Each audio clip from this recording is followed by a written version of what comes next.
নমস্কার। ডিডি বাংলার বিশেষ অনুষ্ঠান নিজের স্বাস্থ্য নিজেই জানো, এই অনুষ্ঠানে আপনাদের স্বাগত জানাই। আজকে আমরা কথা বলবো হিমোফিলিয়া নিয়ে। হিমোফিলিয়া এমন একটি অসুখ যে অসুখে রক্ত জমাট বাঁধতে চায় না, ফলত সামান্য একটু আঘাতেই প্রচুর রক্তপাত হতে পারে এবং সেই রক্তপাত অনেক বড় বিপদ এনে দিতে পারে। তাহলে কি করব? আমরা যেটা করব সেটা হলো সচেতন হব এবং যদি মনে হয় তাহলে অবশ্যই চিকিৎসকের সঙ্গে যোগাযোগ করব। আজ আমরা হিমোফিলিয়া নিয়ে কথা বলবো। আমাদের সঙ্গে স্টুডিওতে রয়েছেন বিশিষ্ট হেমাটোলজিস্ট ডক্টর যশস্বী চক্রবর্তী। নমস্কার। নমস্কার। প্রথমেই যেটা জানতে চাইব, হিমোফিলিয়া কি? তো হিমোফিলিয়া এক রকমের কোয়াগুলেশন ডিসঅর্ডার। বেসিক্যালি শরীরে আমাদের কতগুলি কোয়াগুলেশন ফ্যাক্টর রয়েছে। এটা একটু সহজ করে বুঝিয়ে দিন। সহজ করে বলতে গেলে, খুব যদি সহজ ভাষায় বলি, আমাদের শরীরে রক্ত তঞ্চন বা রক্ত জমাট বাঁধা এর পিছনে দুটি জিনিস দায়ী। একটি হচ্ছে আমাদের রক্তের প্লেটলেট বা অনুচক্রিকা, আরেকটি হচ্ছে কোয়াগুলেশন ফ্যাক্টরস। এরা দুটো ভিন্ন পাথওয়েতে কাজ করে, কিন্তু এদের দুজনেরই উদ্দেশ্য হচ্ছে finally blood coagulation or blood clotting, রক্ত জমাট বাঁধা বা রক্ত তঞ্চনে সাহায্য করা। এবার এই যে ফ্যাক্টরগুলি তৈরি হয়, যে ফ্যাক্টরগুলোর কথা আমরা বললাম, এগুলো তৈরি হয় লিভারে, এবং এগুলো সবটাই এই যে তৈরি হচ্ছে, এর যে উৎপন্ন হচ্ছে, এগুলো কিন্তু সবটাই আমাদের জিন দ্বারা নিয়ন্ত্রিত। সুতরাং এই ফ্যাক্টরগুলো তৈরির পিছনে যে জিনের হাত রয়েছে, সেই জিনটি যদি কোনোভাবে ডিফেক্টেড হয়, হয়তোবা একদম ডিলিটেড হয়ে গেছে, তৈরিই করতে পারছে না, অথবা কাঙ্ক্ষিতভাবে তৈরি করতে পারছে না, যতটা তৈরি হওয়ার কথা ততটা তৈরি হচ্ছে না, তাহলে কিন্তু এই কোয়াগুলেশন ডিসঅর্ডারের উৎপত্তি হয়। তো মোটামুটি খুব কমনভাবে আমরা হিমোফিলিয়াকে হিমোফিলিয়া এ এবং হিমোফিলিয়া বি এই দুটি ভাগে ভাগ করি, according to the deficiency of or absence of factor 8 in hemophilia A and factor 9 in hemophilia B. আচ্ছা, তো এই হিমোফিলিয়া এ এবং হিমোফিলিয়া বি এই দুটো অসুখের মধ্যে সাধারণভাবে, মানে আমরা সাধারণ মানুষ কিভাবে বুঝবো পার্থক্যটা, নাকি যতক্ষণ না চিকিৎসকের কাছে না যাচ্ছি বুঝতেই পারবো না? সমস্যাটা তো রক্ত তঞ্চন নিয়ে, সুতরাং পেশেন্টের ক্লিনিক্যাল সিমটমস দেখে কিন্তু হিমোফিলিয়া এ এবং হিমোফিলিয়া বি ধরা যায় না, যতক্ষণ না আপনি সঠিক ল্যাবরেটরি টেস্ট করছেন। পেশেন্টের সিমটমস দেখে কিন্তু আপনি পার্থক্য করতে পারবেন না। আচ্ছা, একটা কথা আপনি শুরুতেই বললেন, সেটা হলো যে জেনেটিক্যালি এই ঘটনাটা ঘটছে, মানে হিমোফিলিয়া হচ্ছে, তার মানে অসুখটা জেনেটিক্যাল? অসুখটা একদমই জেনেটিক। এটাকে আমরা ডাক্তারি পরিভাষায় এক্স লিঙ্কড রিসেসিভ ডিসঅর্ডার বলি। এই ব্যাপারটা একটু বুঝতে হবে। ব্যাপারটা বোঝার মধ্যে রয়েছে এই যে আমাদের পুরুষ মানুষের বা মেল পপুলেশনের জিনকে আমরা XY এবং ফিমেল পপুলেশনের জিনকে আমরা XX এইভাবে আমরা জেনে থাকি, অর্থাৎ এগুলো আমাদের সেক্স ক্রোমোজোম বা অ্যালোজোম পুরুষ এবং মহিলাদের ক্ষেত্রে। দেখা গেছে হিমোফিলিয়া একটি এক্স লিঙ্কড রিসেসিভ ডিসঅর্ডার, অর্থাৎ কি না, এই যে সমস্যা বা এই যে রোগ, এখানে রোগী হচ্ছেন পুরুষ মানুষেরা। মহিলারা এই জিন বহন করেন, তারা খুব নির্দিষ্ট বা খুব এক্সেপশনাল কোনো ঘটনা না ঘটলে তারা এই রোগের রোগী কিন্তু হন না। অর্থাৎ কি না, খুব সহজভাবে বোঝাতে গেলে, একজন হিমোফিলিয়ার পুরুষ মানুষ যদি একজন নর্মাল মহিলাকে বিয়ে করেন, তাদের যে সন্তান সন্ততি হবে, তাদের যে পুরুষ বাচ্চা হবে বা ছেলে বাচ্চা হবে, তারা কিন্তু এতে এফেক্টেড হবেন না। কিন্তু তাদের যদি কোনো কন্যা সন্তান হয়, তারা সব কন্যা সন্তান কিন্তু হিমোফিলিয়ার কেরিয়ার হয়ে যাবেন। অপরপক্ষে কোনো একজন নর্মাল পুরুষ মানুষ যদি একজন হিমোফিলিয়া কেরিয়ার মহিলাকে বিয়ে করেন, সেক্ষেত্রে চান্স হচ্ছে 50% ক্ষেত্রে ছেলে সন্তানের চান্স হিমোফিলিয়া হওয়ার এবং 50% ক্ষেত্রে কন্যা সন্তানের চান্স হিমোফিলিয়া কেরিয়ার হওয়ার। অর্থাৎ কিনা আমরা বুঝতে পারলাম মহিলারা এখানে এফেক্টেড হন না, খুব এক্সেপশনাল কিছু জায়গা ছাড়া। এখানে কিন্তু পুরুষরাই এফেক্টেড হন, মহিলারা এই জিনের কেরিয়ার হন। এবং এটা অলওয়েজ জেনেটিক, মানে this is always genetic. Acquired haemophilia বলে এক রকমের এন্টিটি রয়েছে, but again that is exceptional, কোনো বিশেষ বিশেষ ক্ষেত্রে আমরা দেখে থাকি। বাট কনজেনিটাল যে হিমোফিলিয়া, অর্থাৎ জেনেটিক যে হিমোফিলিয়া, সেটার প্রাদুর্ভাব কিন্তু অ্যাকোয়ার্ড হিমোফিলিয়ার চেয়ে অনেক বেশি। শিশুদের ক্ষেত্রে কি করে বুঝতে পারবো? শিশুদের তো যখন তখন এখানে ওখানে কেটে যাচ্ছে, লেগে যাচ্ছে, রক্তপাত হচ্ছে, কিন্তু অভিভাবকরা বুঝবেন কি করে? এইটা আমাদের মাথায় রাখতে হবে। একজন শিশু যখন জন্মায়, তখন তার শরীরের যে উপাদানগুলো, সে আপনি রক্তই বলুন, কোয়াগুলেশন ফ্যাক্টরসই বলুন, এবং আরও নানা উপাদান, এগুলো কিন্তু সে তার মায়ের শরীর থেকে নিয়ে জন্মায়। অর্থাৎ কিনা সে যদি কোনো একটি জিনিস ঠিকঠাক তৈরি করতে নাও পারে, তার মার প্রদত্ত জিনিসগুলো দিয়ে সে কিন্তু বেশ কিছুদিন খুব ভালো মতন জীবন এগিয়ে নিয়ে যেতে পারে। সমস্যাটা কখন হয়, এই যে কোয়াগুলেশন ফ্যাক্টর বলুন বা অন্যান্য উপাদান বলুন আমাদের শরীরে, এগুলো কিন্তু প্রতিনিয়ত তৈরি হচ্ছে এবং শরীরের মধ্যে নষ্ট হচ্ছে। এবার এই তৈরি হওয়ার জিনিসটা কিন্তু পুরো জিন দ্বারা নিয়ন্ত্রিত। কতটা তৈরি করতে হবে, কখন তৈরি করতে হবে, কত অবধি তৈরি করে জিন সেটাকে সুইচ অফ করে দেবে যে না আমি আর এটা তৈরি করব না, কারণ যতটুকু দরকার আমার ততটুকু প্রয়োজন মিটে গেছে। এগুলো সব জিন দ্বারা নিয়ন্ত্রিত। এবার মার শরীর থেকে পাওয়া ফ্যাক্টর বা মার শরীর থেকে পাওয়া উপাদান, এগুলো যখনই শরীর নষ্ট করে দিল বা শরীর থেকে সেগুলো চলে গেল, তখন কিন্তু সেই বাচ্চাটির উপর এই দায়িত্ব বর্তায় যে তুমি এবার তোমার উপাদানগুলোকে নিজে নিজে তৈরি করো। তাতে কি হলো, যেহেতু তার জিনটি কোনোরকমভাবে ত্রুটিপূর্ণ, সেহেতু সে তার নিজের যে ফ্যাক্টর তৈরি করার যে রেসপন্সিবিলিটি, সে কিন্তু সেটা নিতে পারলো না। খুব সহজভাবে এইভাবেই আমরা বলতে পারি। অর্থাৎ কিনা factor 8 in case of hemophilia A ঠিকঠাক তৈরি হলো না বা একেবারেই তৈরি হলো না। Factor 9 in case of hemophilia B অল্প অল্প তৈরি হচ্ছে, যতটা দরকার তৈরি হচ্ছে না বা একেবারেই তৈরি হচ্ছে না।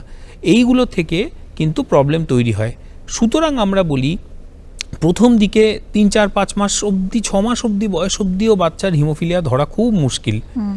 ধরা যায় কখন, বাচ্চা যখন আস্তে আস্তে নিজের পায়ে হাঁটাহাঁটি শুরু করে, হাঁটতে গেলে পড়ে গেল, সিঁড়ি দিয়ে ওঠার চেষ্টা করলো পড়ে গেল, বা কোনো কোনো ক্ষেত্রে বিছানা থেকে পড়ে গেল, তখন যেটা হয় একটা মাত্রাতিরিক্ত ব্লিডিং সেখানে হয়। তাতে কি হয়, একটা বড় কালশিটা পড়ে গেল। মা হয়তো প্রথম 1-2 বার দেখে সেটাকে অতটা সিরিয়াসলি নিতে চাননি, কিন্তু তার মনে হচ্ছে যে খাট থেকে এইখান থেকে এইটুকু পড়ে গেল, তাতে এত বড় কালশিটা কেন হলো, বা একটু সামান্য হাঁটতে গিয়ে পড়ে গেছে, বাচ্চাটা এত কাঁদছে কেন, বা হাঁটুটা অসম্ভব রকমের ফুলে আছে কেন। এইগুলো থেকে কিন্তু মাদের মনে একটা, বা বাড়িতে যারা আছেন দাদু ঠাকুমা যারা বাচ্চাটার সাথে সবসময় আছেন, তাদের এই মনে সন্দেহের উদ্রেক হয়। অনেক সময় তারা তাদের যদি কোনো এল্ডারলি ব্রাদার থাকে বা তাদের জন্য জ্যেষ্ঠ দাদা থাকে, তখন তার মনে হয় যে দাদার ক্ষেত্রে তো এসব হয়নি, এর ক্ষেত্রে কেন এটা দেখছি, বা আমার প্রতিবেশী, পাড়া প্রতিবেশী, বন্ধু বান্ধবদেরও তো বাচ্চা আছে, তারাও তো পড়ছে, তাদের তো এরকম হচ্ছে না, আমার বাচ্চাটা এরকম হচ্ছে কেন, একটু পড়লেই সে খুব যন্ত্রণায় কান্নাকাটি করছে, মনে হচ্ছে যেন হাঁটুটা ফুলে আছে, বড় একটা কালশিটে পড়ে আছে। এইগুলো থেকেই কিন্তু মাদের মনে আস্তে আস্তে বা বাবা মার মনে আস্তে আস্তে একটা সন্দেহের উদ্রেক হয়। এবং বেশিরভাগ ক্ষেত্রে আমরা যে পেশেন্ট পাই, সেই পেশেন্টরা কিন্তু এইভাবেই আমার কাছে আসেন। তার মারা বলেন যে এরকম একটা ডাক্তারবাবু প্রবলেম হয়েছে, এরকম একটুতেই ওর মানে কালশিটে পড়ে যাচ্ছে, খুব কান্নাকাটি করছে ব্যথার চোটে, এটা কি হলো ডাক্তারবাবু।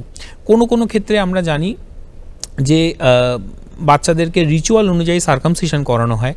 সেই সার্কামসিশনের সময় কিছু কিছু রুটিন ল্যাব টেস্ট করা হয় বা ল্যাব পরীক্ষা করা হয়, কারণ সার্কামসিশন একটা মেজরিটি তো বটেই। তো সার্জেনরা সেই পরীক্ষা নিরীক্ষাগুলো করে দেখতে পান। আমাদের এপিটিটি বলে একটা টেস্ট আছে, যেটার মানে হচ্ছে অ্যাক্টিভেটেড পার্শিয়াল থ্রম্বোপ্লাস্টিন টাইম। সেই এপিটিটিটা ভয়ানক ডিরেঞ্জড হয়ে আছে। তখন ডাক্তারবাবুরা হিমাটোলজিস্টের কাছে রেফার করেন যে না, এর পরীক্ষায় কিন্তু গন্ডগোল রয়েছে, আপনারা একটু ইভালুয়েট করে দেখুন এটা কোন দিকে যাচ্ছে। বুঝতে পেরেছি। একটা জিনিস আমি আপনার কথা শুনতে শুনতে আমার মাথায় আসছিল যে যদি আইডেন্টিফাই করা যায় মা ক্যারিয়ার কি না, তাহলে সেক্ষেত্রে প্রথম থেকেই বাচ্চার ব্যাপারে সতর্ক থাকা যায়, তাই না?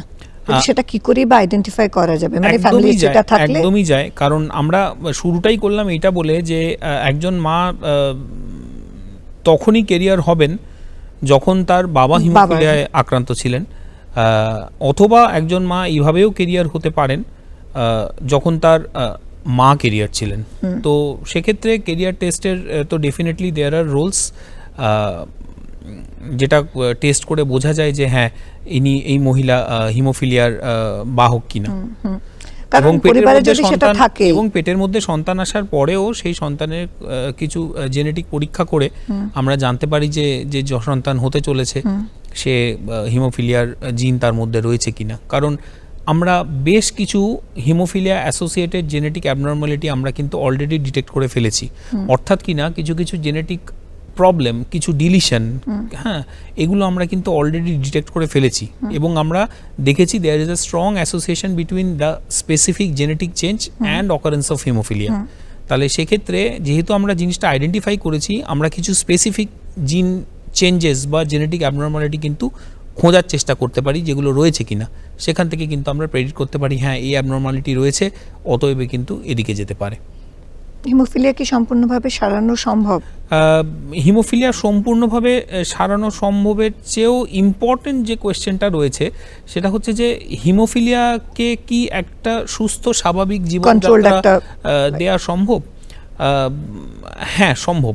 ইনফ্যাক্ট হিমোফিলিয়ার ট্রিটমেন্ট আজকাল এমন একটা জায়গাতে চলে গেছে, আমরা কিন্তু আজকাল হিমোফিলিয়ার পেশেন্টদেরকে আমরা হিমোফিলিয়ার রুগী বা হিমোফিলিয়ার পেশেন্ট বলি না। দ্য টার্মিনোলজি হ্যাজ চেঞ্জড এবং আমরা কিন্তু এই জিনিসটাকে রিপ্লেস করেছি একটা নতুন টার্ম দিয়ে, যেটাকে আমরা বলি PWH, অর্থাৎ কিনা পারসন উইথ হিমোফিলিয়া। খুব অল্প বয়স থেকে হিমোফিলিয়া আইডেন্টিফাই করা গেলে এবং তার যদি সঠিক চিকিৎসা একটি বাচ্চাকে প্রদান করা যায়, তাহলে সে কিন্তু পারসন উইথ হিমোফিলিয়া হয়ে গেল, সে কিন্তু he is a no more patient with hemophilia, অর্থাৎ কিনা সে একজন বাকি মানুষের মতোই সে একজন সুস্থ স্বাভাবিক জীবনযাত্রা যাপন করতে পারবে। শুধু হিমোফিলিয়ার বার্ডেনটা তার জীবনের উপরে থাকবে, কিন্তু তার জন্য তার জীবনযাত্রা যে বিরাট কিছু চেঞ্জ হয়ে যাবে এবং সে যে অন্য মানুষের থেকে একটা অন্যরকম জীবনযাত্রা থেকে কাটাতে হবে, সে কর্মক্ষেত্রেই হোক, তার ছাত্র অবস্থাতেই হোক বা অন্য কোনো ক্ষেত্রে হোক, এমনটা কিন্তু নয়। যেহেতু জীবনযাত্রার কথা বললেন সেহেতু জিজ্ঞেস করি যে যাদের হিমোফিলিয়া রয়েছে তাদের জীবনযাত্রার ক্ষেত্রে কি বিশেষভাবে কোনো কোনো বিষয়ে সতর্ক থাকার প্রয়োজন আছে? অবশ্যই আমরা সতর্ক থাকতে বলি। আমরা একটা কথা প্রথমেই আলোচনা শুরুতেই যেটা দিয়ে শুরু করেছি সেটা হচ্ছে গিয়ে হিমোফিলিয়া পেশেন্টদের রক্ততঞ্চনে সমস্যা হয়। এবারে আমাদের একটা জিনিস খুব ভালো করে বুঝতে হবে, আমাদের শরীরে কিন্তু প্রতিনিয়ত বিভিন্ন রকম ক্ষয়ক্ষতি হয়েই চলেছে। তার কোনো কোনোটা সম্বন্ধে আমরা ওয়াকিবহল, কোনো কোনোটা সম্বন্ধে আপনার ওয়াকিবহল নই। একটা ধারালো কিছু নিয়ে আমরা কাজ করতে গেছি, আমাদের হাতটা কেটে গেছে, ব্যথা লেগেছে, খানিকটা রক্তপাত হয়েছে, একটু বাদে আবার সেই রক্ত বন্ধও হয়ে গেছে, এটা আমরা ওয়াকিবহল। এরকমভাবে আমাদের শরীরের ভিতরেও কিন্তু সারাক্ষণ ওয়্যার অ্যান্ড টিয়ার চলছে, আমরা সেগুলো সম্বন্ধে ওয়াকিবহলও নই। শরীর সেটাকে সেটার মতো করে ইজ টেকেন কেয়ার অফ, সেখানে রক্তপাতটা বন্ধ হয়ে যাচ্ছে এবং আমরা জানিও না কি হচ্ছে ভিতরে ভিতরে। তো এইখানে আমাদের মাথায় রাখতে হবে যেসব সিচুয়েশানে পড়লে বা যেসব অবস্থায় গেলে আমার রক্তপাত হওয়ার চান্স আছে, আমার চোট আঘাতের সম্ভাবনা আছে, সেগুলোকে আমাকে এড়িয়ে চলতে হবে। যেরকমটা অল্প বয়সী ছেলেদের ক্ষেত্রে আমরা বলি avoid contact sports. Contact sports মানে যেসব খেলাধুলো করতে গেলে শরীরে আঘাত লাগার চান্স রয়েছে, ফুটবল খেলা, হকি খেলা, বক্সিং, কুস্তি, ক্যারাটে, এগুলোতে আমরা জানি যে শরীরে কন্ট্যাক্ট হওয়ার চান্স বেশি, আঘাত লাগার চান্স বেশি। ফুটবল খেলতে নেমে তো আর কেউ তখন চিন্তা করবে না যে অমুক একজন হিমোফিলিয়ায় ভুগছে, অর্থ তাকে ছেড়ে দাও, সে গোলটা করে আসুক। তো নিজেও চিন্তা করবে না, তখন সেও ভাবে আমাকে গোলটা করতে হবে। তো we say avoid contact sports. কিছু কিছু ওষুধ আছে যে ওষুধগুলো আমাদের প্লেটলেটকে অ্যাকশনকে ইনহিবিট করে। হ্যাঁ, একে তো আমার অলরেডি কোয়াগুলেশন ফ্যাক্টরটা ডিফেক্টিভ হয়ে আছে, আমার প্লেটলেটের উপর অনেকটাই দায়িত্ব বর্তেছে যে কোয়াগুলেশন পাথওয়েটাকে বা ব্লিডিং পাথওয়েটাকে কন্ট্রোল করার। তার মধ্যে আমি যদি এমন একটা ওষুধ খাওয়া শুরু করি যেটা আমার প্লেটলেটকে ইনহিবিট করে, সেই ওষুধগুলো আমার কিন্তু খাওয়া চলবে না। আমি যদি কোনো অপারেশন আমার প্ল্যান হয়ে থাকে, আমি কিন্তু আমার সংশ্লিষ্ট ডাক্তারবাবুকে সবসময় জানাবো, ডাক্তারবাবু আমি কিন্তু এই সমস্যায় ভুগছি, আপনি সেইভাবে ব্যবস্থা নিয়ে আমার চিকিৎসা করবেন বা অপারেশন করবেন। ঠিক। ইন্ট্রামাস্কুলার ইঞ্জেকশন বা ভ্যাকসিনেশন দেওয়ার আগে আমরা সবসময় বলি ডাক্তারবাবুকে জানাতে, উনি সঠিক ব্যবস্থা নেবেন সেই ইন্ট্রামাস্কুলার ইঞ্জেকশন দেওয়ার আগে, নয়তো মাংসপেশির মধ্যে ইঞ্জেকশন বা ভ্যাকসিনেশন দিলে কিন্তু একটা মাসল হিমাটোমা হওয়ার খুব বেশি সম্ভাবনা থেকে যায়। তার মানে যেটা বোঝা যাচ্ছে সেটা হলো, প্রথম কথা হলো যে যদি পরিবারে কারোর হিমোফিলিয়া থাকে তাহলে পরিবারের সবাইকে সতর্ক থাকতে হবে। মায়ের যেহেতু ক্যারিয়ার হওয়ার সম্ভাবনা রয়েছে, সেক্ষেত্রে পুরুষ সন্তান হলে পরে তো প্রথমেই যদি টেস্ট করে নেওয়া যায় তাহলে খুবই ভালো হয়। এইবারে যেটা জানতে চাইব সেটা হলো যে চিকিৎসা ব্যবস্থা এখন কীরকম অবস্থায় রয়েছে, কলকাতায় কিভাবে চিকিৎসা করা সম্ভব, যখন কেউ যাবেন চিকিৎসা করতে কি কি বিষয়ে মাথায় রাখবেন বা কোথায় অ্যাপ্রোচ করতে পারেন, বা সরকারি যদি কোথাও বিশেষ ব্যবস্থা থাকে? আমরা আগেও যেটা বললাম, আবারও আমি ওই একই জিনিস আরেকবার মনে করিয়ে দিতে চাই যে আমরা কিন্তু এখন হিমোফিলিয়া পেশেন্টদের হিমোফিলিয়া পেশেন্ট বলি না। হ্যাঁ, the terminology has been person with hemophilia, অর্থাৎ খুব সহজেই বোঝা যাচ্ছে আমাদের হাতে এখন এমন ট্রিটমেন্ট চলে এসছে যেখানে আমরা হিমোফিলিয়া পেশেন্টকে একটা নর্মাল সুস্থ স্বাভাবিক জীবনযাত্রা তাদেরকে দিতে পারি। প্রথমেই বুঝতে হবে যে হিমোফিলিয়ার চিকিৎসা যে আমরা করি, সেই চিকিৎসার আমার গোল অফ থেরাপিটা কি। Goal of therapy is very important. কেন ইম্পর্ট্যান্ট? আমার শরীরে কোনো একটা ফ্যাক্টর তৈরি হচ্ছে না, অর্থাৎ কিনা সেই ফ্যাক্টরটা আমি তৈরি করতে পারবো না, তাহলে আমাকে সেই ফ্যাক্টরটা বাইরে থেকে রিপ্লেস করতে হবে। এবার কিভাবে আমি সেই ফ্যাক্টর রিপ্লেস করতে পারি? খুব সহজে, আগেকার দিনে যখন এত চিকিৎসা ব্যবস্থা নতুন নতুন দিক খোলেনি বা নতুন নতুন প্রযুক্তি আসেনি, নতুন ওষুধ আসেনি, তখন মানুষকে প্রথম হিমোফিলিয়ার ট্রিটমেন্ট স্টার্ট হলো একদম যেটা বাজারে ব্লাড ব্যাংকে পাওয়া যায় সেই রক্ত দিয়ে। কারণ তখন ধরে নেওয়া হলো রক্তের সাথে কোয়াগুলেশন ফ্যাক্টর মিশে আছে, সুতরাং কোয়াগুলেশন ফ্যাক্টর তার শরীরে যাবে এবং সে ব্লিডিং, অনগোয়িং ব্লিডিংটাকে সে স্টপ করবে। তারপর আস্তে আস্তে আমরা ব্লাড থেকে কম্পোনেন্ট সেপারেশনে চলে গেলাম। সেই মানুষের থেকে কালেক্ট করা রক্ত থেকে আমরা 3টে কম্পোনেন্ট বের করে ফেললাম, একটা লাল রক্ত, একটা প্লেটলেট আর একটা ফ্রেশ ফ্রোজেন প্লাজমা। দেখা গেল এই যে কোয়াগুলেশন ফ্যাক্টর, এটার একটা বিশাল পরিমাণ রয়েছে আমাদের ফ্রেশ ফ্রোজেন প্লাজমাতে।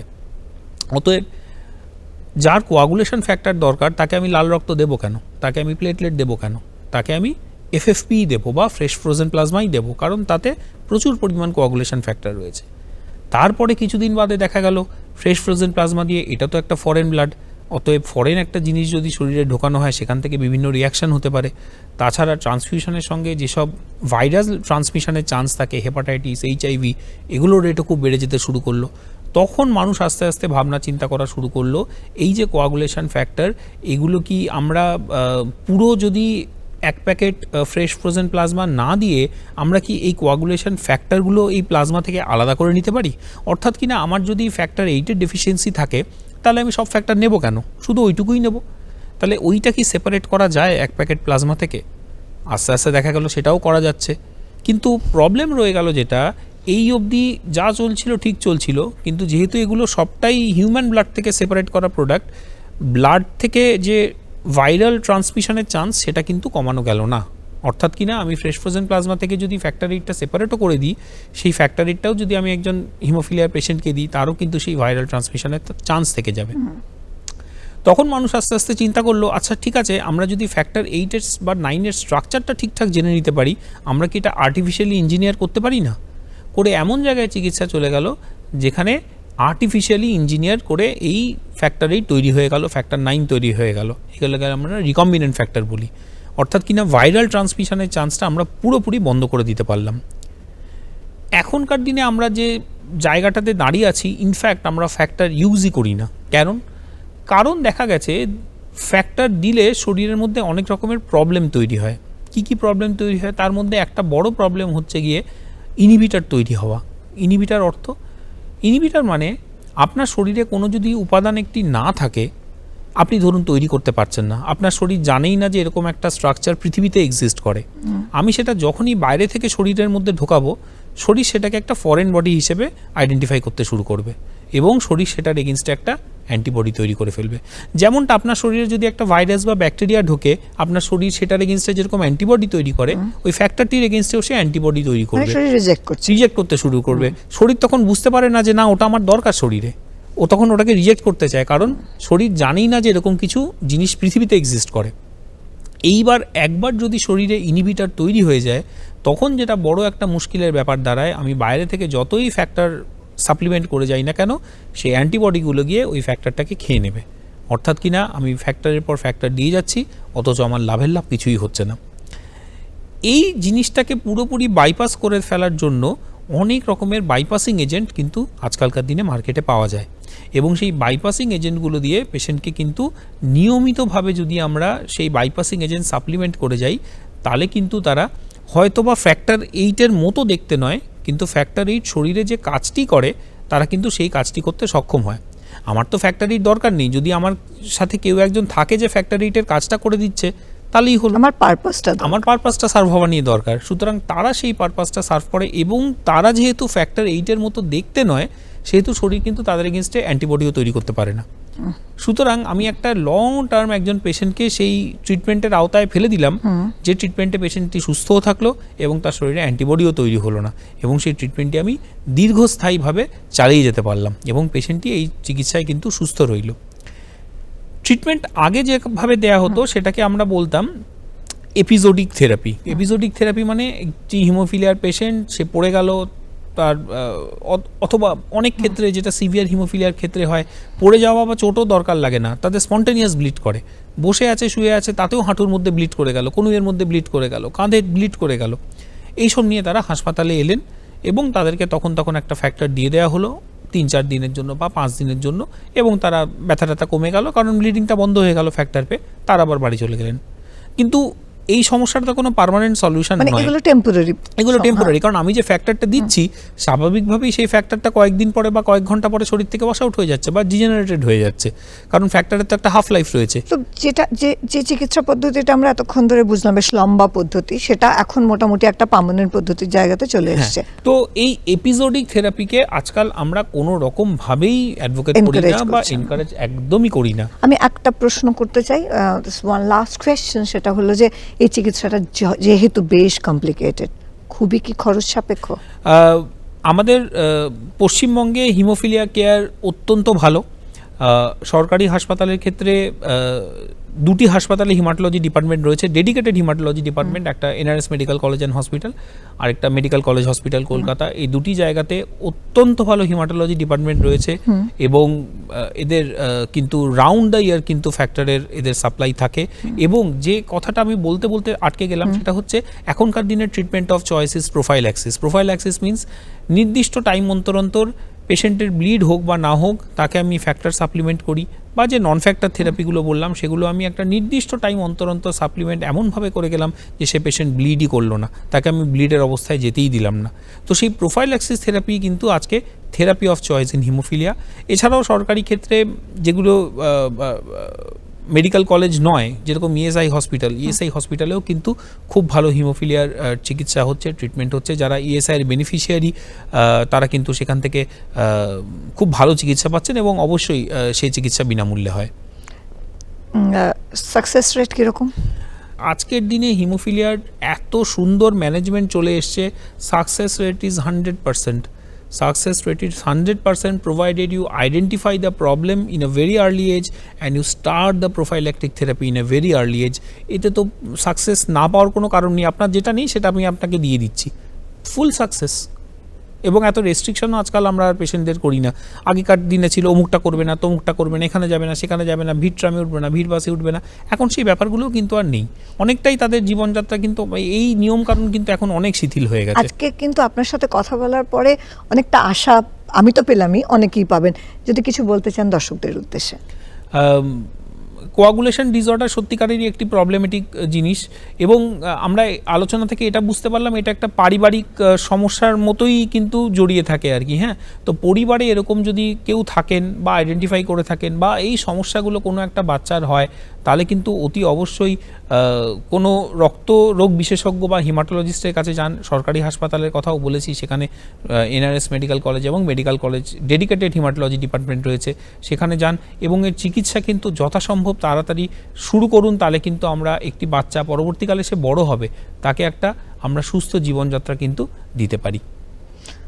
অনেক ধন্যবাদ আজকে সময় দেওয়ার জন্য এবং এত গুরুত্বপূর্ণ তথ্য আমাদের সঙ্গে শেয়ার করার জন্য।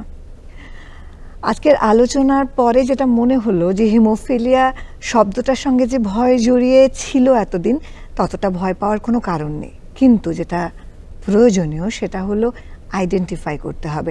পরিবারে যদি কারোর হিমোফিলিয়া থেকে থাকে তাহলে পরবর্তী জেনারেশনের ক্ষেত্রে সতর্কতা অবশ্যই মেনটেন করা দরকার। প্রয়োজনে চিকিৎসকের কাছে আগে থেকেই যাওয়ার দরকার। সেজন্য ভয় পাবেন না, সচেতন হন। আবারও ফিরে আসবো পরবর্তী এপিসোডে অন্য একটি গুরুত্বপূর্ণ বিষয় নিয়ে আলোচনা করার জন্য। ভালো থাকবেন, সুস্থ থাকবেন। নমস্কার।